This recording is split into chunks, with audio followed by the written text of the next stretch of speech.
पंडाव मालिकेच्या आजच्या भागामध्ये आपण पाहत आहोत की आता इकडे सखीला मध्यरात्री पुन्हा खोकल्याचा त्रास होऊ लागलेला असतो आणि खोकल्याचा त्रास होत असताना कान्हा उठून बसतो आणि तिला म्हणत असतो, काय झालं सखी मॅडम, तुम्हाला कसला त्रास होतोय का? तेव्हा सखी म्हणत असते, हो मला खूप त्रास व्हायला लागलेला आहे. त्याच वेळेला कान्हा उठतो आणि तिला थोडंसं पाणी प्यायला देतो. सखी पाणी पिते, पण तिचा त्रास काही केल्या थांबतच नाही. ती ताबडतोब वॉशरूममध्ये जाते आणि तिथे उलटीसारखं तिला होत असतं आणि तेव्हा कान्हा तिला तिकडे जातो आणि तिला श्वास घ्यायला सुद्धा फार त्रास होऊ लागलेला असतो. आता कान्हा तिच्याकडे पाहतो तर तिच्या नाकातून रक्त येऊ लागलेलं असतं. त्याच वेळेला आता कान्हा म्हणत असतो, काय झाले सखी मॅडम तुम्हाला, सगळं काही ठीक आहे ना? तेव्हा सखीला हे सगळं काही पाहताना त्याला धक्काच बसतो. आता तो म्हणत असतो, तुम्ही काळजी करू नका, मी ताबडतोब डॉक्टरांशी बोलून घेतो आणि डॉक्टरांना इथे बोलवतो, तुम्ही अजिबात काळजी करू नका, सगळं काही ठीक होईल.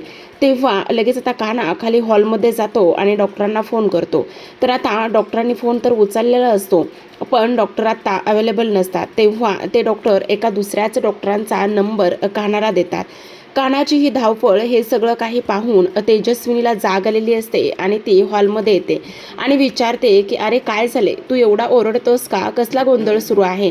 त्याच वेळेला आता इकडे तो म्हणत असतो, खूप मोठा प्रॉब्लेम झालाय. काय झाले? सखीला त्रास होतोय, त्यांना सर्दी खोकला आणि ताप आलाय आणि त्याही नाही, सगळ्यात महत्त्वाची गोष्ट म्हणजे की त्यांना आता इकडे काय करावं तेच कळत नाही. म्हणजे बघा ना, आता त्यांच्या नाकातून सुद्धा रक्त येते, त्यांना ताप भरला आहे, असं आता इकडे तो बोलत असतो. आता ह्या सगळ्या गोष्टी बोलल्यानंतर ती म्हणत असते, तू काळजी करू नकोस, मी आहे, चल आपण जाऊन बघूया. आता इकडे दुसऱ्या बाजूला तेजस्विनीला सुद्धा सखीचा आवाज आलेला असतो आणि ती सुद्धा सखीच्या खोलीत येते.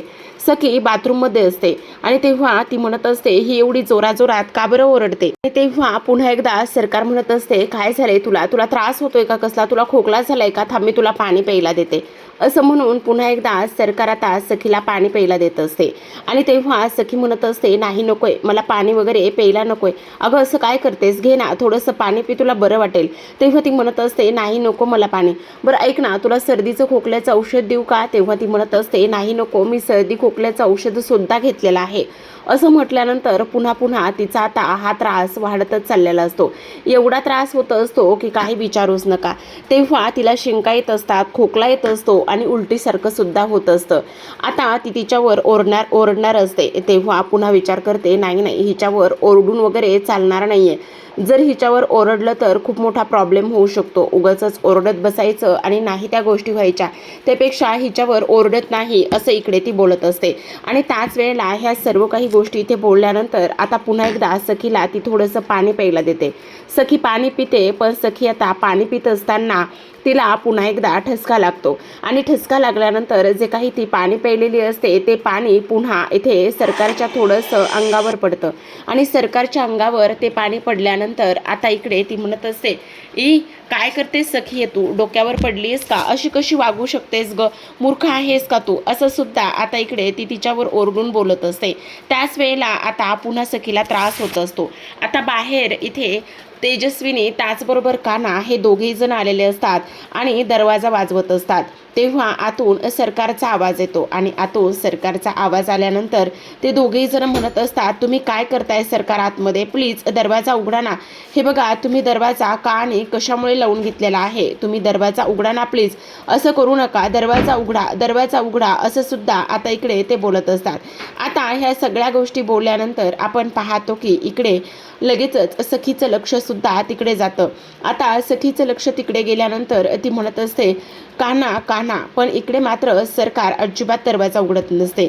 सरकार आता मनामध्येच विचार करते, नाही, जर जर मी अशा पद्धतीने आत्ता जर दरवाजा उघडला तर नसल्याला उद्योग व्हायचा, मी दरवाजा नाही उघडू शकत, असा ती विचार करते. आणि ह्या सर्व गोष्टींचा विचार केल्यानंतर ती म्हणत असते, नाही, आता दरवाजा उघडता येणार नाही. त्याच वेळेला आपण पाहतो की इकडे आता लगेचच दुसऱ्या बाजूला इथे तेजस्विनी म्हणत असते, अगं असं काय करतेस, तू वेडी आहेस का, हे बघ सखीला त्रास होतोय, दरवाजा उघड ना. कान्हा सुद्धा म्हणत असतो, अहो सरकार, तुम्ही काय करताय? तुम्ही असं नाही बसू शकत. काय करताय तुम्ही? दरवाजा उघडा ना प्लीज. सखीला त्रास होतोय.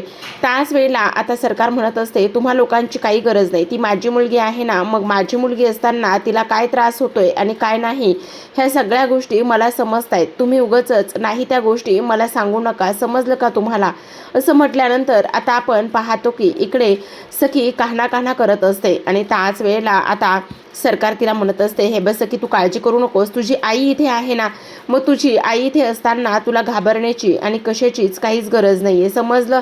त्यामुळे तू अजिबात काळजी करू नकोस. ही सरकार आहे ना तुझ्याजवळ, असं सुद्धा ती इथे बोलत असते. आणि त्यानंतर ती म्हणत असते, हे बस सगळं ठीक होणार आहे. तुला काळजी करण्याची वगैरे ह्या सगळ्या गोष्टींची अजिबात गरज नाही आहे. मी आहे ना, असं आता इकडे ती म्हणत असते. त्याच वेळेला आपण पाहतो की आता लगेचच इकडे दुसऱ्या बाजूला हे गौतम सुद्धा म्हणत असतो, वहिनी काय करतेस? आत्ताच्या आत्ता दरवाजा उघड पटकन सरकार, असं म्हणत असते. त्यावर आता कान्हा चिडलेला असतो आणि तो म्हणत असतो, हे बघा माझ्या बायकोला त्रास होतोय आणि माझ्या बायकोला होणारा त्रास मला बघवत नाहीये. तुम्ही आत्ताच्या आत्ता दरवाजा उघडा, नाही तर मी दरवाजा तोडेल बरं का. तुम्हाला सांगतोय ना मी, दरवाजा उघडा. असं म्हणून आता इकडे दुसऱ्या बाजूला सखीचा जो काही त्रास आहे तो त्रास वाढतच चाललेला असतो. तिला फार जास्त त्रास होत असतो आणि तेव्हा लगेच आता इकडे तेजस्विनी ते पाहते आणि ती विचार करते, बापरे, हिचा तर त्रास आता वाढतच चाललेला आहे. काय करू? दरवाजा उघडू का? जर दरवाजा उघडला तर पुन्हा प्रॉब्लेम व्हायला नको, पण दरवाजा तर उघडावाच लागणार आहे ना, कारण आता इकडे हिचा त्रास आणि हिला जर काही झालं तर माझी हाती आलेली सगळी प्रॉपर्टी इथे निघून जाऊ शकते. नाही, मला काहीही करून दरवाजा तर उघडावाच लागणार आहे. असं म्हटल्याबरोबर आता सखीला खोकला यायला सुरुवात होते आणि सखीला खोकला येत असताना लगेचच तिला आता सरकारला असं वाटतं की नाही, दरवाजा उघडायलाच पाहिजे. इथे सखीच्या खोकण्याचा आणि तो सगळा आवाज बाहेर जात असतो. आता सखी उठून उभं राहायला बघत असते आणि तेव्हा लगेच आपण पाहतो की इकडे ती म्हणत असते, काय करतेस सखी? वेडी आहेस का तू? हे बघ, तुला उठून उभा राहायची काही गरज नाही. तू कुठे निघालीस? थांब सखी, थांब. तेव्हा सखी म्हणत असते, नाही कान्हा, असं म्हणून शेवटी ती आता दरवाजा उघडायला निघते. दरवाजा उघडायला गेल्यानंतर आता सखीला अक्षरशः चक्कर येत असते आणि सखीला अक्षरशः चक्कर आल्यानंतर आता ती लगेचच समोर उभ्या असलेल्या ते तेजस्विनीच्या अंगावरच पडते आणि समोर उभ्या असलेल्या तेजस्विनीच्या अंगावर ती पडल्यानंतर लगेचच आता आपण पाहतो की इकडे सरकार मात्र अक्षरशः आता जळूनच खाक होत असते, कारण तिचा आता हा जो काही प्लॅन आहे तो प्लॅन पूर्ण आता इकडे संपलेला असतो. किती नाही म्हटलं तरी इकडे आता सरकार हारत चाललेली असते. आणि तेव्हा लगेच आता तेजस्विनी म्हणत असते, ऐक ना कान्हा, मी काय म्हणते, आपण हिला ताबडतोब खाली घेऊन गेलं पाहिजे. जर आपण हिला खाली घेऊन गेलं तर काहीतरी उपाय करता येतील. चल ना, हिला खाली घेऊन चल. तेव्हा कान्हा म्हणत असतो, हो तुम्ही नका काळजी करू, आपण त्यांना खालीच घेऊन जाणार आहोत. तेव्हा आता तेजस्विनी म्हणत असते, काळजी करू नकोस बाळा, मी आहे ना, मी तुला काहीच नाही होऊ देणार, असं सुद्धा आता इकडे ती बोलत असते. आता ह्या सगळ्या गोष्टी बोलल्यानंतर लगेचच आता आपण पाहतो की इकडे कान्हा सखीला उचलूनच खाली हॉलमध्ये घेऊन येतो आणि कान्हा सखीला उचलून खाली हॉलमध्ये घेऊन आणल्याबरोबर इकडे आता लगेचच जी काही सरकार आहे तिला आता राग येत असतो. तिला असं वाटत असतं की नाही, काही जरी झालं ना तरी सुद्धा मला ह्या सगळ्या गोष्टींचा एकदा विचार केला पाहिजे. आत्ता आलेली ही गोष्ट माझ्या हातून जाता कामा नये, कारण किती नाही म्हटलं तरी सुद्धा सखी ही माझी मुलगी आहे हे मला सिद्ध करायलाच पाहिजे, असं सुद्धा आता इकडे ती बोलू लागते. आता जेव्हा इथे तेजस्विनीच्या जवळच सखी बसलेली असते तेव्हा सरकार तिथे येते आणि म्हणत असते, एक मिनिट, काय चाललंय तुझं हे? थांब, आत्ता मी तिला बरं करते. मी आत्ताच्या आत्ता ताबडतोब डॉक्टरांना बोलवते. ती सखी माझी मुलगी आहे, तिला काय हवंय काय नकोय आणि ती कशाने बरी होऊ शकते ह्या सगळ्या गोष्टी मला माहिती आहेत. त्यामुळे उगाचच तुला इथे मध्ये करण्याची काही गरज नाही, तू शांत बस. त्याच वेळेला आता कान्हा म्हणत असतो, डॉक्टरांना फोन करून झालाय पण आत्ता कोणतेही डॉक्टर अवेलेबल नाही आहेत आणि जवळपास 3:30 वाजत आलेले आहेत. त्याच वेळेला ती म्हणत असते, ही गोष्ट तू कोणाला सांगतोस? ही गोष्ट तू मला सांगतोस का? ह्या सरकारला तुझी हिंमत कशी होती ही गोष्ट सांगण्याची? मी सरकार आहे, समजलं तुला? आणि सरकारला ह्या गोष्टी नाही सांगायच्या. सरकार कधीही इथे डॉक्टर अवेलेबल करू शकते. तेव्हा ती रागानेच आता परशूला म्हणत असते, परशू, डॉक्टरांना फोन कर ताबडतोब. लगेच तिच्या लक्षात येतं, नाही, मी जर असं केलं तर मग माझी काय किंमत राहणार? नाही, नको, मीच डॉक्टर इथे बोलवते. त्यावर आता इकडे ती म्हणत असते, एक मिनिट, मीच आत्ता डॉक्टर इथे अवेलेबल करून देते. तेव्हा आता काना म्हणत असतो, 1 मिनिट तुमचं काय चाललेलं आहे. तेवढ्यातच आता मीनाक्षी म्हणत असते, पण मी काय म्हणते, तिला खोकल्याचं औषध देऊया, तिच्या अंगावर 2-3 चादरी टाकूया, म्हणजे तिला बरं वाटेल ना. आता लगेच तेजस्विनी म्हणत असते, तुम्हा लोकांचं काय चाललंय हे सगळं? वेडे आहात का तुम्ही? माझ्या लेकराची अवस्था तरी बघा कशी आहे आणि तुम्ही भांडताय काय, उपाय काय शोधताय? हे बघा, मला आता तिला गोंजारू द्या, तिच्याजवळ मला बसू द्या आणि तिला मायेची प्रेमाची ऊब देऊ द्या, असं आता इकडे ती बोलते. तेव्हा मीनाक्षी म्हणत असते, ते सगळं ठीक आहे, पण मला असं वाटतंय की तिला ना त्रास होतोय, ताप भरलाय, तापाचं औषध देऊया, अंगावर 2-3 ब्लँकेट टाकूया, म्हणजे तिला बरं वाटेल. आणि तेव्हा सरकार म्हणत असते, नाही, हे असलं करण्याची काही गरज नाही, मी आत्ताच्या आत्ता डॉक्टरांना बोलून घेते. जर आत्ताच्या आत्ता डॉक्टर इथे आले ना, तर सगळ्या गोष्टी व्यवस्थित होतील आणि त्याचबरोबर डॉक्टर तिला ताबडतोब चेक करतील. आता ती म्हणत असते, ठीक आहे, माझ्या बेसिकवर मी बघते, मीच डॉक्टरांना घेऊन येते, असं म्हणून ती आता बाहेर कारकडे जाते. तर इकडे दुसऱ्या बाजूला आपण पाहतो की तेजस्विनी आता सखीच्या डोक्यावरून मायेने प्रेमाने हात फिरवत असते आणि ती म्हणत असते, हे बघ सखी बाळा, तुला काही नाही होणार, तुझी आई आहे ना, तुझी आई तुला काहीही होऊ देणार नाही, तू अजिबात काळजी करू नकोस. आणि असं म्हणून आता कानाला ती तिच्या पाठीवर थोपटायला लावते आणि स्वतः मात्र किचनमध्ये निघून जाते. आता किचनमध्ये गेल्यानंतर इकडे बाहेर सरकार डॉक्टरांना फोन करत असते, पण एकही डॉक्टर काही केल्यास सरकारचा फोन उचलत नसतो. आणि तेव्हा ती म्हणत असते, काय चालले, एकही डॉक्टर फोन का उचलत नाहीये? कसे उचलतील म्हणा, रात्रीचे 3:30 वाजलेत, ह्या सखीला पण आत्ताच त्रास व्हायचा होता का, असा विचार ती करते. पण आता त्यांची तरी काय चूक आहे, 3:30 वाजता कोण फोन उचलणार आहे? पण डॉक्टर आहेत ना, इमर्जन्सी असू शकते ना, मग हे डॉक्टर आहेत तर यांनी फोन उचललाच पाहिजे ना. काय चाललंय हे सगळं, आता कुठून आणणार आहे मी डॉक्टर? पण डॉक्टर जर इथे येऊ शकत नाही तर मी तर डॉक्टरांकडे जाऊ शकते ना, आणि मी डॉक्टरांकडे जाऊन इकडे डॉक्टरांना सुद्धा घेऊन येऊ शकते ना, असा आता इकडे ती विचार करत असते. आणि नाही, काही जरी झालं ना तरी सुद्धा मला हार मानून चालणार नाहीये, कारण इकडे आता फक्त 2 दिवस शिल्लक आहेत आणि 2 दिवस शिल्लक असल्यामुळे आता हा जो काही डाव आहे तो इथे मीच जिंकणार आहे, असं सुद्धा आता इकडे ती बोलत असते. आणि हे सगळं काही बोलल्यानंतर आता लगेच स्वतःला शांत करण्याचा प्रयत्न करते आणि स्वतःला शांत करून आता डॉक्टरांना घ्यायला निघालेली जी काही सरकार आहे ती सरकार यायच्या अगोदरच इकडे सगळी बरी सुद्धा झालेली असते बरं का प्रेक्षकांनो. कारण इथे जी आपली तेजस्विनी आहे, तेजस्विनीला लेकीची सवय माहिती आहे. तेव्हा सरकार बाहेर म्हणत असते, खरंच ह्या दोघी मायलेकी किती नाजूक आहेत. साधं सर्दी जर झाली ना, ह्यांच्या नाकातोंडातून रक्त कसं येतं ना तेच मला कळत नाही. त्या तेजस्विनीचं सुद्धा तसंच आणि आता ह्या सखीचं सुद्धा तसंच आहे. खरंच ना, बाप रे, काय कनेक्शन आहे ना, हे तर मला आता कळतच नाही, असं सुद्धा आता इकडे ती बोलत असते. पण असो, काही जरी झालं ना, ह्या सगळ्या गोष्टीचा मलाच इथे फायदा करून घ्यायचा आहे. काही जरी झालं ना तरी सुद्धा ह्या सगळ्या गोष्टीमध्ये मलाच इथे चांगलं बनायचं आहे, असा विचार आता ती करते. आणि ह्या सगळ्या गोष्टीचा विचार केल्यानंतर आता मला डॉक्टरांना आणायलाच पाहिजे, कारण आता हे सगळं माझ्या हाती लागलेलं आहे आणि हे सगळं माझ्या हाती लागलेलं असल्यामुळे मी डॉक्टरांना घेऊन येऊ शकते. आता लगेचच ती गाडी काढते आणि गाडी काढून लगेच आता डॉक्टरांना घ्यायला निघालेली असते. तर आता दुसऱ्या बाजूला आपण पाहतो की इकडे तेजस्विनी किचनमध्ये जाते. आता तेजस्विनी किचनमध्ये गेल्यानंतर आता लगेचच ती जे काही घरगुती पदार्थ आहेत, घरगुती मसाले आहेत, ते सगळे मसाले एक एक करून ती बाहेर घेत असते. आणि सगळे मसाले एक एक करून बाहेर घेतल्यानंतर लगेच आता ती एक खलबत्तासुद्धा घेते. आता बेसिक मसाल्यामध्ये म्हणजे लवंग असो, त्याचबरोबर दालचिनीचा तुकडा असो, थोडीशी काळी मिरी असो, ह्या सगळ्या गोष्टी ती आता एक एक करून इथे घेत असते. आणि ह्या सर्व गोष्टी एक एक करून घेतल्यानंतर लगेचच आता आपण पाहतो की इकडे एक खलबत्ता घेते आणि त्या खलबत्त्यामध्ये आता ती ते सगळं काही कांडायला सुरुवात करत असते. इथे एक आईचं स्वांग असं प्ले झालेलं असतं आणि एक आईचं स्वांग प्ले झाल्यानंतर आता आपण पाहतो की ह्या सगळ्या गोष्टी इथे होत असताना जो काही काना आहे तो काना विचार करत असतो.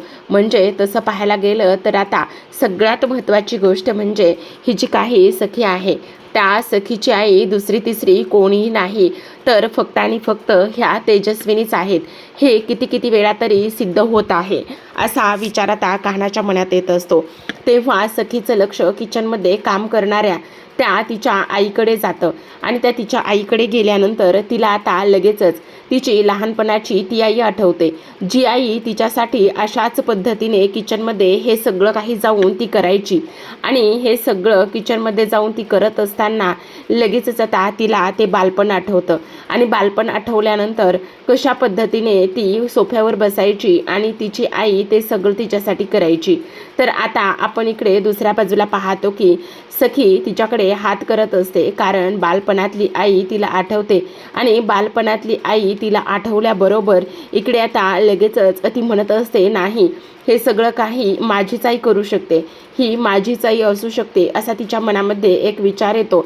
आणि असा तिच्या मनामध्ये विचार आल्यानंतर ती आता अक्षरशः हरवून गेलेली असते आणि हरवून गेल्यानंतर ती आता तिच्याकडे पाहतच असते. तर आता प्रेक्षकांनो इकडे आपण पाहतो की तेजस्विनीने असा ह्या खड्या मसाल्यांचा एक पावडर बनवलेली असते. त्या सुरुवातीला थोड्याशा भाजून घेतलेल्या असतात आणि त्यानंतर त्याची तिनं पावडर बनवलेली असते. आता ही पावडर तिने बनवल्यानंतर लगेचच आता ती पावडर जी आहे ना, ती पावडर एका कॉटनच्या कपड्यामध्ये गुंडाळते आणि एका कॉटनच्या कपड्यामध्ये ती पावडर गुंडाळल्यानंतर आता लगेचच ती पावडरची जी काही पुडी तिने केलेली आहे ती घेऊन सखीकडे येते. आता सखीकडे आल्यानंतर सखी तिची वाटच बघत असते, जसं काय खरंच तिची लहानपणाची आईच तिच्यासाठी हे सगळं काही करत आहे असं तिला वाटत असतं. आता जेव्हा ती पुडी घेऊन येते तेव्हा आता तिच्या नाकासमोर ती पावडरची जी पुडी आहे ती पकडते आणि तेव्हा आता खूप मोठा श्वास घ्यायला ती सांगत असते. तेव्हा जसं जसं तेजस्विनी इथे तिला सांगेल त्या पद्धतीने ती करते आणि त्याच वेळेला लहानपणीची गोष्टसुद्धा इथे सखीला आठवू लागते. असंच तेजस्विनीच्या मांडीवर बसून ती सेम ह्याच पद्धतीने सगळं काही करायची आणि आतासुद्धा सेम त्याच पद्धतीने ती आता करते. आता हा जे काही खड्या मसाल्यांची पुडी आहे त्याचा वास घेत असताना हळूहळू करून सर्दी आणि त्याचबरोबर सखीला हा होणारा त्रास थांबू लागतो आणि हा होणारा त्रास थांबल्यानंतर आता लगेचच इकडे सखीला ग्लानी येऊ लागते, झोप येऊ लागते आणि ती तशीच आता लगेच तेजस्विनीच्या डोक्यावर छातीवर डोकं ठेवते आणि झोपण्याचा प्रयत्न करत असते. आणि हे सगळं बालपणात घडलं आहे ही सुद्धा गोष्ट तिला आठवू लागते. आता हे सगळं काही आठवल्यानंतर तेजस्विनीला धक्का बसतो की ही अशी झोपायची लहान असताना सुद्धा. आता कान्हा म्हणत असतो, आता त्यांना झोप लागली. त्यावर आता तेजस्विनी म्हणत असते, तिची ती लहानपणीची सवय आहे. असंच आता तिला त्रास झाला अशी तिला थोडीशी धुरी दिली की लगेच ती अशीच मांडीवर झोपून जायची. खरंच आज माझं लेकरू माझ्या कुशीत झोपलंय बघ. तेव्हा कान्हा म्हणत असतो, हो ते तर दिसतंय, पण आता तेजस्विनी म्हणते, पण ती अशी झोपली ना तर ती थोडीशी अवघडून जाईल. तेव्हा कान्हा म्हणतो, मग मी तिला ना उचलून आमच्या खोलीमध्ये घेऊन जातो, तुम्ही नका काळजी करू. तेव्हा तेजस्विनी म्हणत असते, अरे तुमची खोली वर आहे, इथेच माझी खोली खाली आहे, तू तिला माझ्या खोलीमध्ये झोपव ना, म्हणजे मी तिच्या रात्रभर उशाशी राहील आणि तिची काळजी घेईल, तिला थोपटवत राहील. तेव्हा कान्हा म्हणत असतो, ठीक आहे, तुम्ही नका काळजी करू, मी तिला तुमच्या खोलीमध्ये घेऊन जातो. आता प्रेक्षकांनो आजच्या भागामध्ये एवढं. उद्याचा भाग फारच इंटरेस्टिंग असं असणार आहे, कारण उद्याच्या भागामध्ये आपल्याला असं पाहायला मिळणार आहे की शेवटी खूपच उशिरा आता इकडे सरकार डॉक्टरांना घेऊन आलेले असते आणि खूप उशिरा डॉक्टरांना घेऊन आल्यानंतर सर्वजण हॉलमध्ये असतात आणि तेव्हा सरकार म्हणत असते, तुम्हा सर्वांची एकाएकाची अशी वाट लावेन ना की काही सांगताच येणार नाही. फक्त आणि फक्त इथे 2 दिवस राहिले आहेत, कारण इकडे आता ह्या लोकांनी असं सांगितलेलं असतं की तुम्ही येण्यासाठी उशीर केला आहे, कारण ऑलरेडीच इथे सखीच्या खऱ्या आईनं त्यांना शांत केलं आहे आणि घरगुती उपाय करून त्यांचा जीवसुद्धा वाचवला आहे. सरकार तुम्ही हारलात, तुम्हाला यायला उशीर झाला आहे असं आता इकडे ती म्हणत असते. त्याच वेळेला सरकार ह्या सगळ्यांना खूप काही गोष्टी सुनावते आणि सुनावल्यानंतर आपण पाहतो की आता लगेचच कान्हा म्हणत असतो, हे बघा आत्ता कांगावा करू नका, सखी मॅडम ना झोपल्या आहेत, आता त्यांना शांत झोप लागली, प्लीज तुम्ही शांत बसा. त्यावर सरकार म्हणत असते ती माझी मुलगी आहे आणि तिच्यासोबत काय करायचं काय नाही ह्या गोष्टी तू मला सांगू नको, समजलं? आत्ताच्या आत्ता मला माझ्या सखीकडे जायचं आहे असं म्हणून आता इकडे दुसऱ्या बाजूला तेजस्विनीच्या खोलीमध्ये सखी शांतपणे झोपलेली असते आणि तेवढ्यात सरकार तिथे येते. आता सखीला मधून जाग येत असते आणि तेव्हा सखी आई आई अशी म्हणून हाक मारत असते. तेव्हा लगेच आता तेजस्विनी तिच्या जवळ असते आणि म्हणत असते माझ्या लेकीनं मला आई अशी हाक मारली आहे, माझी मुलगी मला आई म्हणाली. आणि तेवढ्यातच सरकार हे सगळं काही ऐकते आणि सरकारने हे सगळं ऐकल्यानंतर तिला खूप मोठा धक्का बसतो, तिला राग येत असतो आणि इकडे मात्र तेजस्विनी जिंकलेली असते. सरते शेवटी काय तर इथे तिच्या त्या लहान मुलीने जशी तिला प्रेमाने मायेने आई म्हणून हाक मारली होती तशीच सेम आज हाक इथे जी काही सखी आहे त्या सखीने तेजस्विनीला मारलेली असते आणि त्याचमुळे आता इकडे सरकारला राग येतो. सरकारला राग आल्यानंतर आता ती म्हणत असते तू इथे काय करतेस, ती माझी मुलगी आहे, आत्ताच्या आत्ता ह्या खोलीच्या बाहेर जा, तुझी हिंमत कशी झाली माझ्या मुलीच्या बाजूला बसण्याची? तेव्हा तेजस्विनी म्हणत असते 1 मिनिट मनस्विनी, काय करतेस? ती माझी मुलगी आहे आणि तिला आत्ता बरं नाही आहे, तिने मला आई अशी हाक मारली. पण सरकार म्हणत असते तुला सांगितलं ना मी आत्ताच्या आत्ता बाहेर जा म्हणून. तर आता प्रेक्षकांनो हे सगळं काही कशा पद्धतीने सरकार पचवेल हे पाहणं फारच इंटरेस्टिंग असतं. तर पाहत राहा लपंडाव.